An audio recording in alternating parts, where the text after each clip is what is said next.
How to turn off or disable Windows Defender in Windows 11 or 10.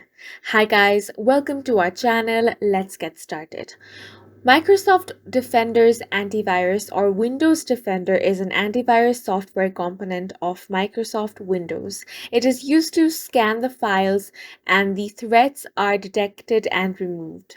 Now, this should never be turned off or disabled on your computer, but sometimes you might have to download third-party applications, and for that you need to disable the Windows Defender in Windows.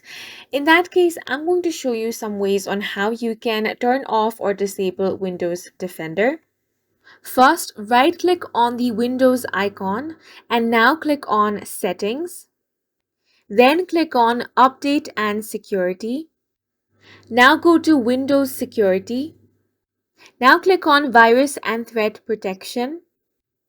Next, click on Manage Settings. You will find the real-time protection option. Here you simply want to turn this option off. And now as you can see, Windows Defender has been turned off. Now for the second way, right-click on the Windows icon and click on Run. Now over here you want to type regedit and press Enter.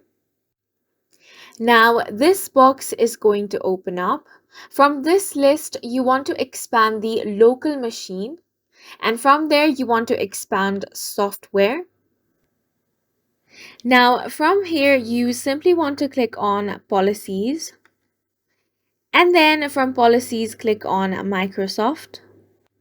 Now you simply want to find Windows Defender and right click on this option, then click on New, and now you want to click on DWORD 32-bit value. Now here you want to type disable anti-spyware. Make sure you type it exactly the way I'm typing it. Make sure there is no space between the words. Now you can click anywhere and now double click on this. Then put value 1 on where it says value data. After this you want to click on the OK button. Then restart your PC and your Windows Defender will be turned off or disabled. If you want to enable it again, you can simply delete this and restart your PC. And that's it for this video. We hope you guys found it helpful. Please make sure to hit the like button and subscribe for more helpful tutorials.